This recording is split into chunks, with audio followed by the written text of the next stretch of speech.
तो 3 से पहले थोड़ा बहुत आगे जाएगा, इससे आगे नहीं जाएगा, क्योंकि हम सब लोगों को अध्यक्षीय भाषण सुनने के बाद जाना चाहिए।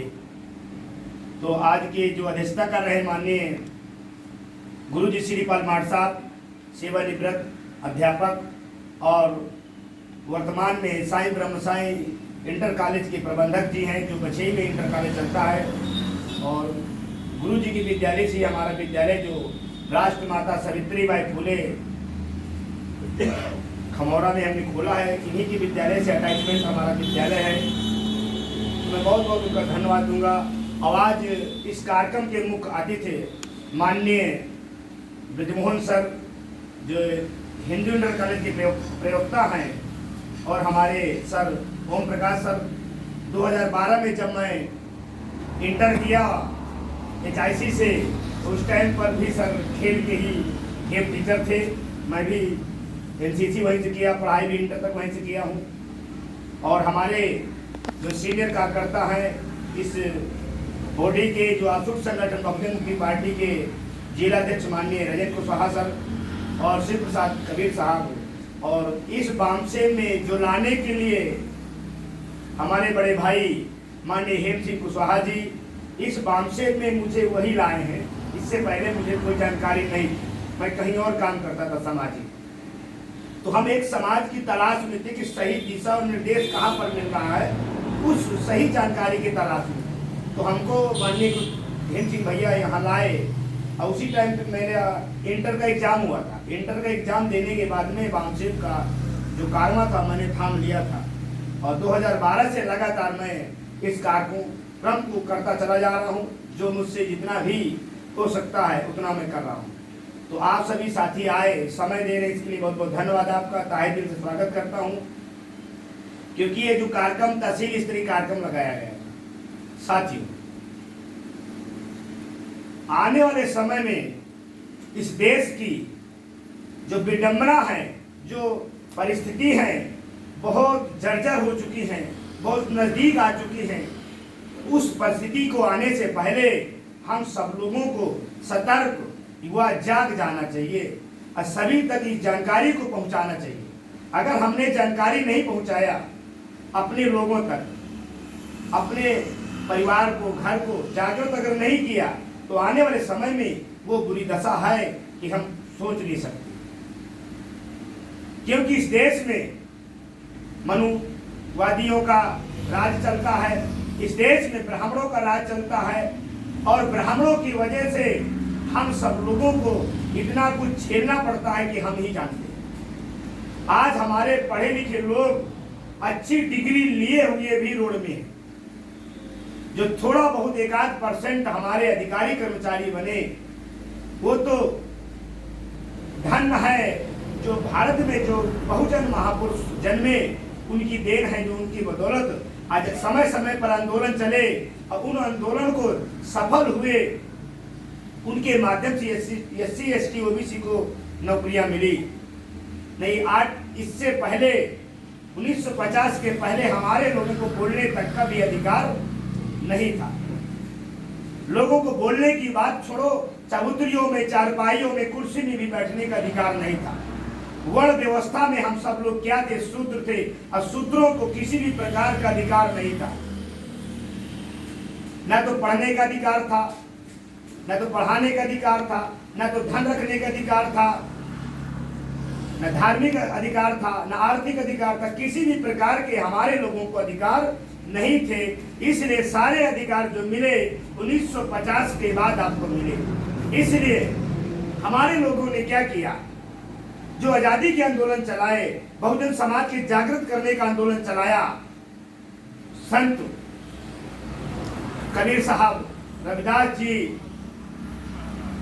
माननीय विश्व गुरु तथागत बुद्ध जी, और ज्योतिबा फुले, साहू जी महाराज, ललई सिंह यादव, संत गाडगे महाराज, और ज्योतिबा फुले, सावित्रीबाई फुले, कांशीराम साहब, आज जो इन्होंने लगातार कड़ी पर जागृत करने का काम किया, तो इन जागृत की वजह से आज हमारी ताकत यहाँ तक है। पीछे बाबा साहब ने एक बात कही थी, 18 मार्च 1956 को बड़े दुख के साथ मेरे पढ़े लिखे समाज के लोग मुझे धोखा दिया। क्यों कहा था? इस बात को बड़ी दुखी थी, क्योंकि एक पंडाल लगा हुआ था, उस पंडाल में बहुत सारे लोग थे। उस पंडाल में वो बाबा साहब कह रहे थे, इस तंबू में ऐसा कोई आदमी नहीं दिखाई दे रहा है कि तंबू में बम्बू बन के खड़ा हो जाए। और उस बम्बू की तलाश में मानव बाबा साहब थे, बल्कि उस समय लोगों ने साथ और समर्थन नहीं दिया। गरीब लोगों ने साथ दिया, बेरोजगार लोगों ने साथ दिया, किसानों ने साथ दिया, मजदूरों ने साथ दिया।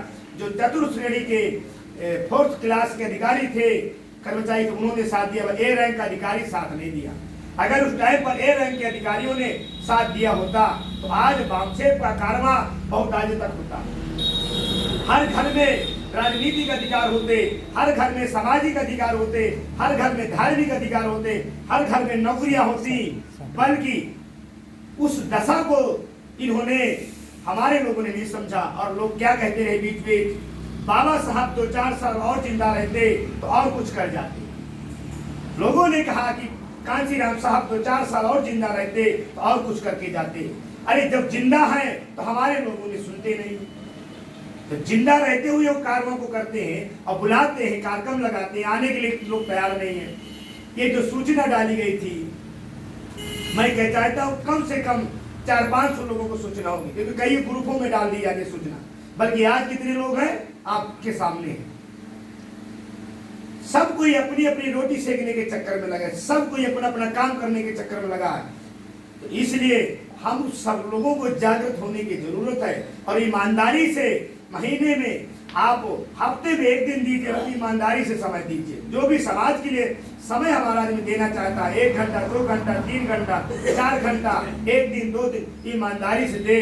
क्योंकि ईमानदारी से अगर साथ दोगे तो आप जैसा ही ईमानदार समाज तैयार होगा। अगर आप लोगों ने भंग और दलाल तैयार किया तो मुश्किल हो जाएगा। क्योंकि 1925 में आरएसएस का निर्माण हुआ और 1925 का आरएसएस निर्माण किया हुआ 2025 में 100 साल पूरा हो जाएगा। जैसे 100 साल पूरा होगा तो ये जो आरएसएस के लोग हैं विश्व शताब्दी वर्ष की घोषणा करेंगे और 100 साल का पूरा होने का ये महोत्सव खुशियां मनाएंगे। कई राष्ट्रीय अध्यक्ष चेंज हो गए, बल्कि किसी भी प्रकार की इनकी अंदर कोई त्रुटियां, कोई कमियां नहीं आई है। बल्कि बामसेब के अंदर 6 दिसंबर 1978 को बामसेब निर्माण हुआ और बामसेब के कारण यहाँ तक कि लोगों को जागृति आई। और बाबा साहब ने जो कहा था कि मुझे मेरे समाज के पढ़े लिखे लोगों ने धोखा दिया, तो इस बात को दीना भाना वाल्मीकि को और डी.के. खापर्डे साहब को, कांचीराम साहब को समझ में आया। और कांचीराम साहब, दीना भाना साहब और डी.के. खापर्डे साहब ने एक उद्देश्य बनाया और जागृत करने का काम शुरू कर दिया। 6 दिसंबर 1978 को बामसेब निर्माण किया और सोचा कि बाबा साहब ने कहा कि पढ़े लिखे लोगों ने धोखा दिया, हम देखते हैं कैसे पढ़े लिखे लोगों ने धोखा दिया। और कांचीराम साहब ने बामसेब संगठन का निर्माण करके अधिकारी कर्मचारियों से काम लिया और लोगों ने साथ दिया। आज बामसेब के बदौलत हम यहाँ तक हैं। उस टाइम पर जब कांचीराम साहब चलाते थे बामसेब को तो 13 राज्यों तक था संगठन। आज बामसेब 31 राज्यों तक आज पहुंच गया है। तो क्या कार्यक्रम पीछे गया? क्या कार्यक्रम पीछे गया? कार्यक्रम पीछे नहीं गया, कार्यक्रम आगे आ गया। जन जागृति आ गई, हर साथी के अंदर लीडरशिप आ गई, जागृति फैली। आज मान सम्मान स्वाभिमान की अगर बात करें तो हर आदमी कहीं न कहीं चाहता है, या जिस आदमी की बात करो कहीं न कहीं चाहता कि मुझे भी मान सम्मान स्वाभिमान मिले। बल्कि मान सम्मान स्वाभिमान के लिए महापुरुषों ने जान की बाजी लगा दिया, प्राण की निछावर कर दिया, घर को त्याग दिया, परिवार को त्याग दिया। आज हमारा आदमी समय देने के लिए तैयार नहीं है। एक महापुरुष कहते थे, हम आप खून दो हम तुम्हें आजादी देंगे। अरे हमें आप खून मत दीजिए, हमें आप अपना पसीना दे दीजिए, अपना समय दे दीजिए, हमें आपको आजादी दे देंगे आप। बल्कि समय देने के लिए तैयार तो हो आदमी, खून नहीं चाहिए। ब्राह्मणों ने आपका खून पहले ही निचोड़ लिया, ब्राह्मणों ने आपका खून पहले ही निकाल लिया है। हमें खून की जरूरत है। अगर खून ही आपका ले लेंगे, जब आपके शरीर में ताकत ही नहीं बचेगी, जान ही नहीं बचेगी, तो कौन सा हमारा साथ दोगे आप? हमें आप पसीना दोगे, मेहनत करोगे ईमानदारी से, तो हमारा कर्म आगे बढ़ेगा। इसलिए मैं आप सभी साथियों से थोड़ा ही कहूंगा कि आप जितना समय दें ईमानदारी से दें और कम से कम अपने कंधों को मजबूत कर ले, दोनों कंधों को मजबूत कर ले। एक एक साथी जिस कार्यक्रम में जाएं तो 2 साथी जरूर लेके चलें। अगर एक एक साथियों को लेकर के आएंगे, अगर 10 लोग आते तो 30 आदमी हो जाएंगे, 50 लोग आएंगे तो 150 लोग हो जाएंगे। बल्कि हमारा आदमी करने के लिए कहाँ तैयार? हमारे टीवी और बीवी में लोग व्यस्त रहते हैं। टीवी और बीवी में व्यस्त रहने से कोई फायदा होने वाला नहीं है। ये आप अब जनरेशन की लड़ाई है और जब तक आप जनरेशन को मजबूत नहीं करेंगे तब तक हमको हक अधिकार मिलने वाले नहीं। हक अधिकार को सम्मान के लिए हमको संघर्ष और लड़ाई करना पड़ेगा, जागृत करना पड़ेगा। तो जो बामसेब का कारवां था वो बामसेब का कारवां बहुत आगे आ चुका है और किसी कारणवश अभी बीच में बहुत सारे उथल पुथल हुए हैं, वो सब ठंडे हो जाएंगे, सब शांत हो जाएंगे, ज्यादा समय नहीं लगेगा। क्योंकि इस देश में एक ऐसा शख्स है जो लगातार डेली प्रतिदिन डेली आज यहाँ कार्यक्रम कहीं वहाँ कार्यक्रम, डेली कार्यक्रम सेट रहते हैं। तो ऐसे जो शख्स है माननीय वामन मेश्राम साहब ही बामसेब के जो राष्ट्रीय अध्यक्ष है वही आज डेली लगातार कार्यक्रम करते हैं और उनके बहुत सारे कार्यकर्ता, बहुत सारे फुल टाइमर कार्यक्रम लगाए रहते हैं। सभी जगह सभी दिनों पर लगाए रहते हैं। ऐसा कोई दिन खाली नहीं होता कि बामसेब कार्यक्रम नहीं होता है। हमने भी लक्ष्य लिया कि जो संडे है ये संडे आपको कोई खाली नहीं जाएगा, कोई खाली नहीं जाएगा। अगर हमको मौका मिलेगा तो कहीं न कहीं हर तहसील पर, ब्लॉक पर, विधानसभा पर, जिले पर हम कार्यक्रम लगाएंगे। अभी बामसेब तहसील स्त्री गठन करवा रहे हैं। तो अगर आप लोगों ने साथ और समर्थन दिया, सहयोग देंगे तो ये बामसेब कार्यक्रम कारवां आगे चलता रहेगा और इसे बामसेब के माध्यम से जागृति आएगी। युवा साथियों को आगे लाने का काम करेंगे और लीडरशिप में तैयार करवाएंगे। क्योंकि ये बामसेब का उद्देश्य है व्यवस्था को परिवर्तन करना। व्यवस्था ऐसे नहीं परिवर्तन हो जाएगा। व्यवस्था परिवर्तन के लिए आप सब लोगों को जानकीबाजी लगाना होगा, समय देना होगा, बुद्धि, पैसा, हुनर, समय, श्रम ये 5 चीज लगाना होगा और उस बामसेब के माध्यम से जन आंदोलन निर्माण होगा। जब आपका जन आंदोलन निर्माण होगा तो आपकी ताकत बनेगी, ताकत बनेगी तो आपका हक और अधिकार मिलेंगे, मान सम्मान स्वाभिमान मिलेगा। जन आंदोलन से सारी समस्या का समाधान हो जाएगा। इसलिए आपसे बताऊं, बामसेब का अर्थ मैं बता देना चाहता हूं। बी से बैकवर्ड होता है जो 3607 जातियां, लगभग 3707 या 3607 जातियां ओबीसी की हैं और 1703 जातियां एससी के हैं और 800 लगभग जाति आदिवासियों एसटी की है। इन जातियों को मिलाकर के बाबा साहब ने 6743 जातियों को, जो टुकड़े थे 6743 टुकड़ों को बाबा साहब ने 4 जगह पर जोड़ दिया। एससी, एसटी, ओबीसी और माइनॉरिटी। इन संविधान के आज जो दायरे से हम जाने जाते हैं, जो संवैधानिक अधिकार हमारा है, एससी है, एसटी है, ओबीसी है, माइनॉरिटी है। संविधान में आपको जाति के नाम पर नहीं जाना जाता है। अगर अधिकार मिले, आपको आरक्षण मिला है, आपको नौकरी मिली है, आपको कोई मान सम्मान या कोई भी अधिकार मिला है तो आपको संविधान के उससे मिला हुआ है। फिर भी इस देश में अंधविश्वास, पखंडवाद, धर्मवाद के नाम पर लोगों ने फैला करके हमारे लोगों को दिमाग को चकनाचूर कर दिया है। इसलिए हम सब लोगों को मेहनत करने की जरूरत है। तो बी से बैकवर्ड होता है, ए से एंड होता है, एम से माइनॉरिटी जो अन्य समुदाय होते हैं। इस देश में 9 धर्मगुरु हैं जो 6 धर्मगुरुओं में, 6 धर्मों में किसी भी प्रकार का जातिवाद, किसी भी प्रकार का छुआछूत, किसी भी प्रकार का वैचारिक क्रांति नहीं है और बराबरी का हक और अधिकार है 6 धर्मों में। 3 धर्म ऐसे हैं जो छुआछूत जातिवाद है। जैसे आपका भारत में हिंदू धर्म है, हिंदू धर्म मीन्स ब्राह्मण धर्म, और ब्राह्मण धर्म में, हिंदू धर्म में जातिवाद, छुआछूत, भेदभाव, ऊंच नीच है। और आपका जो विदेश में चलता है यूरेशियन धर्म है, उधर भी एक धर्म है और एक लिंगायत एक धर्म है, कोई मुझे याद नहीं आ रहा है, भारत में नहीं, यहूदी धर्म, विदेश में यहूदी धर्म है। तो ये जो 3 धर्म है, इनमें जातिवाद, छुआछूत, भेदभाव, ऊंच नीच है। इसलिए इन धर्मों में अलग हटके हम सब लोगों को मानव धर्म की तरफ जागृत करने का काम करना है। अगर जागृत करने का काम करेंगे तो बहुत आगे तक हम जाएंगे। तो ये माइनॉरिटी का होता है, सी से कम्युनिटी, एक समुदाय, इससे इम्प्लाइज जो अधिकारी कर्मचारियों को संगठन होता है, जो गवर्नमेंट एम्प्लॉयज होता है कोई अधिकारी होते हैं, और एफ से फेडरेशन होता है, ये बाम से प्राप्त होता है। और बाम से 6 दिसंबर 1970 को निर्माण किया गया। आज लगातार चल रहा है 2001-2 से लगभग। माननीय वामनेश राम साहब वाम से संगठन को तेजी के साथ गति दिया, और तेजी के साथ गति देने के बाद आज 87-88 संगठन निर्माण कर दिया, और सभी 87-88 संगठनों में अलग अलग पदाधिकारी बनाए गए, अलग अलग तरीके से जागृति हो रही है। अब पूरे लगातार कहीं न कहीं राज्य अधिवेशन, कहीं न कहीं कैडर कार्यक्रम, कहीं न कहीं राष्ट्रीय अधिवेशन सभी संगठनों के हो रहे हैं। इसलिए उन अधिवेशनों में आप सब लोगों को पहुंचना चाहिए, समय निकालना चाहिए। इससे पहले बामसेफ के जो फायदे हैं वो मैं आपको बता दूं। लोग कहते हैं बामसेफ ने क्या किया। बामसेफ ने आपको 20 जनवरी 2015 को ईवीएम मशीन की अर्थी निकाली।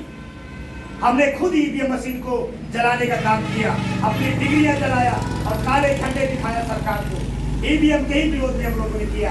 अब सुप्रीम कोर्ट से केस जीते माननीय वामनेश राम साहब। 24 अप्रैल 2017 को हम लोगों ने सुप्रीम कोर्ट में ईवीएम मशीन के साथ पेपर ट्रेल मशीन लगाने का केस जीता, और उसके विरोध में नरेंद्र मोदी की सरकार ने षड्यंत्र पूर्वक ईवीएम मशीन के साथ पेपर ट्रेल मशीन से निकालने वाले कागज मत पत्रों का मिलान करवाने का केस गलत तरीके से जीता। मतलब जो मत पत्रों का मिलान था करने का जो केस था वो गलत तरीके से जो उन्होंने लागू किया। मतलब हम लोग बैलेट पेपर की लड़ाई लड़ रहे थे, बल्कि उन्होंने जब वीवीपैट मशीन लगाई ईवीएम के साथ में, वो रिकाउंटिंग हो तो रिकाउंटिंग की हम लोग को हो गए, मशीन लगा दिया, बल्कि रिकाउंटिंग नहीं करवाई गई। बहुत सारी जगह रिकाउंटिंग नहीं करवाई गई। विपक्षी सरकार ने, जो विपक्षी साथ में था, एक पक्ष होता है विपक्ष होता है, तो विपक्षी ने कभी पहल नहीं किया कि ईवीएम मशीन की जो वीवीपैट मशीन की काउंटिंग हो, जानकारी हो कितने कैसे वोट पड़ा। तो जो जब तक हम लोग विपक्ष में नहीं पहुंचेंगे तो कुछ भी होने वाला नहीं है। ये बामसेफ ने आपको जो मशीन लगाया ईवीएम के साथ वीवीपैट मशीन, ये माननीय वामनेश राम साहब ने मेहनत करके सुप्रीम कोर्ट से केस जीत करके लगाया। बल्कि अब वीवीपैट मशीन की जरूरत नहीं है, अब बैलेट पेपर की जरूरत है। जब तक हम लोग बैलेट पेपर की तैयारी नहीं करेंगे, जब तक बैलेट पेपर की लड़ाई नहीं लड़ेंगे, जब तक हमारे हक और अधिकार नहीं मिलेंगे। इसलिए हम सब लोगों को बैलेट पेपर की तैयारी के लिए जन आंदोलन निर्माण करने की जरूरत है। और वामनेश राम साहब ने जो एनआरसी, सीए, एनपीआर ये केंद्र सरकार कह रही थी कि हम किसी भी कीमत पर इसको पीछे नहीं हटने देंगे। 29 जनवरी 2020 तक कह रहे थे कि ईवीएम मशीन किसी भी कीमत पर पीछे नहीं हटने देंगे, बल्कि हमने 29 जनवरी को भारत बंद किया एनआरसी, सीए, एनपीआर के विरोध में, और 30 जनवरी को अमित शाह जी इस बात को कह रहे हैं कि हम एनआरसी, सीए, एनपीआर अभी नहीं लागू करेंगे। मतलब अभी का मतलब किसी भी टाइम पर ये लागू कर सकते हैं। आसाम में 19,48,000 लोगों को घर से बेघर कर दिया, लोगों को बाहर निकाल दिया। उसमें 5 लाख मुस्लिम थे और 14,48,000 SC, ST, OBC के लोग थे। बल्कि मुस्लिम साथियों को निशाना बनाया जा रहा है और OBC के साथ अन्याय अत्याचार होता है। तो ये जो अन्याय अत्याचार होता है, इस अन्याय अत्याचार को रोकने के लिए हम लोगों ने भारत बंद किया, और इन्होंने उस एनआरसी, सीए को बंद कर दिया। भविष्य में कभी भी कर सकते हैं।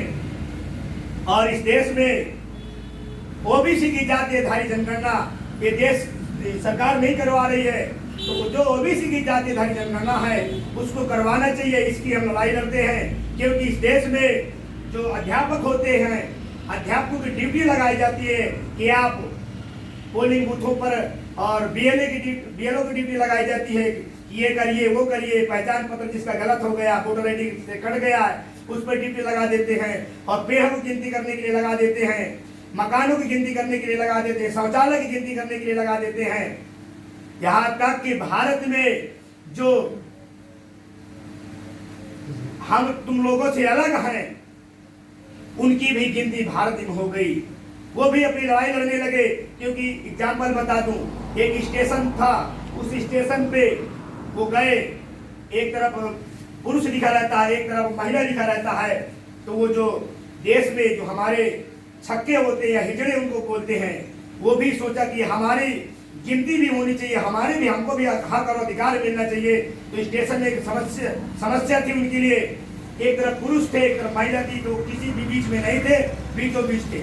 अगर पुरुष की तरफ जाते हैं शौचालय में तो दिक्कत है, अगर महिला की तरफ जाते हैं तो दिक्कत है। तो उन्होंने अपनी समस्या को सरकार से रोया और कहा कि हमारी भी गिनती हो। इसलिए भारत में हिजड़ों की गिनती हो सकती है, तो क्या ओबीसी की जातीय आधारित गिनती नहीं हो सकती? क्या हो सकती है, बल्कि भारत सरकार ओबीसी की जातीय आधारित गिनती नहीं करवाना चाहती है। क्योंकि ओबीसी भारत में 52% है और ओबीसी को हक और अधिकार 27% दिया जा रहा है। उनका 52% हक और अधिकार जो मिलना चाहिए वो खत्म कर दिया और 100 में 52 नौकरी मिलनी चाहिए, बल्कि 27 ही दी जा रही। और 27 में भी 3-4% ओबीसी को नौकरियां मिलती है और सारी नौकरियों को गोल कर देते हैं। इसलिए मैं सभी साथियों से, आप लोगों से, इस सरकार से निवेदन करूंगा, अपील करेंगे और कि ओबीसी की जातीय आधारित गिनती हो। साथियों, तीसरी बात, कांशीराम साहब ने एक उद्देश्य दिया था। जब इस बामसेफ कारवां का निर्माण किया, बामसेफ संगठन का निर्माण किया, तो 4 उद्देश्य थे उनके।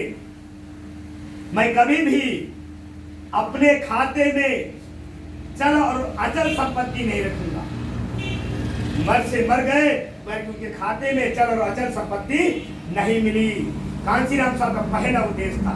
दूसरा उद्देश्य कांशीराम साहब का था, मैं जीवन भर कभी अपनी शादी नहीं करूंगा। क्योंकि जिस टाइम पर बामसेफ संगठन का निर्माण करना था, उसके एक दिन पहले कांशीराम साहब की मां का एप्लीकेशन आया था कि बेटा आ जाइए, हम आपकी शादी करना है। तो कांशीराम साहब ने उन्होंने लेटर लिखा, मैं जीवन भर कुंवारा रहूंगा और समाज के लोगों को बच्चे मान लूंगा। मान लिया। उन्होंने लेटर में लिख करके दिया कि मैं अब जीवन भर कभी शादी नहीं करूंगा। तो शादी नहीं किया। दूसरा उद्देश्य।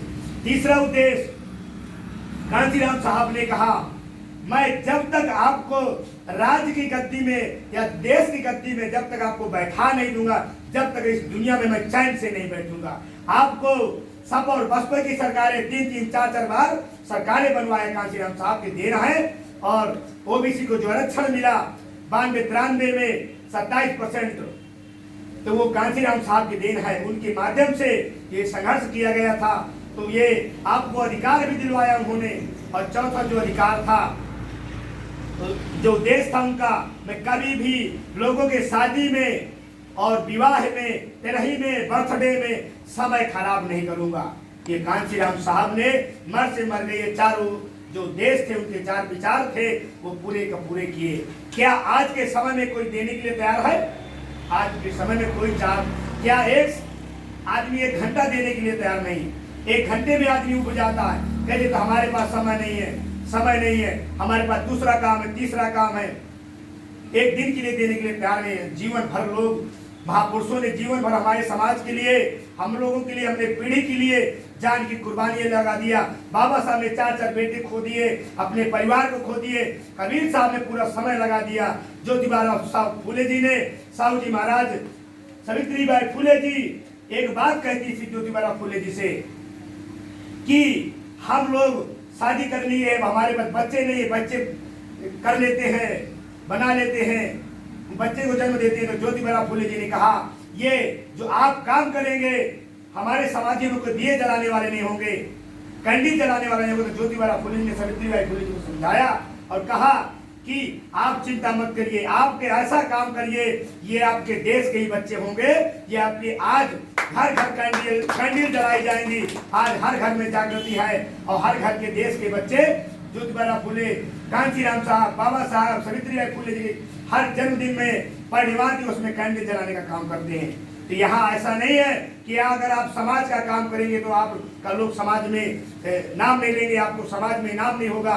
बहुत सारे लोग समाज के चाहने वाले लोग हैं, इसलिए समय भी कम है। और समय के साथ साथ आपको मैं बता दूं कि दोस्त और दुश्मन की पहचान करना बहुत जरूरी है। अगर हमने दोस्त और दुश्मन की पहचान नहीं किया तो अपने ही आदमी को दुश्मन मान लेंगे।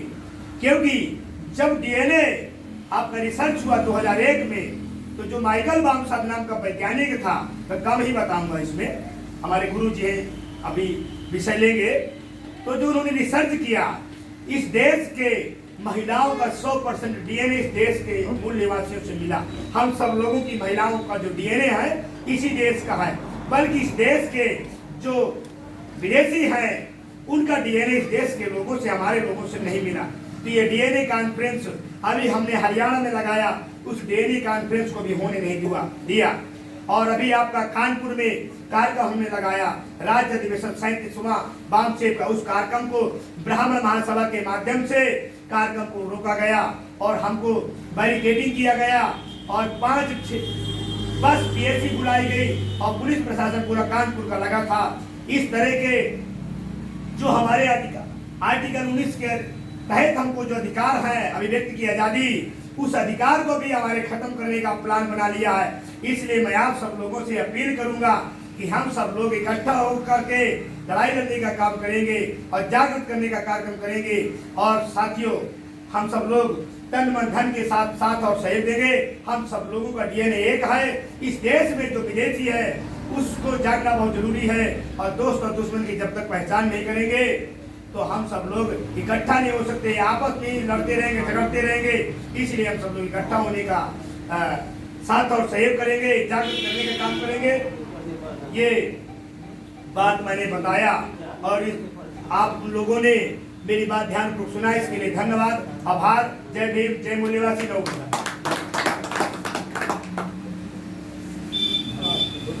बहुत बहुत धन्यवाद भैया।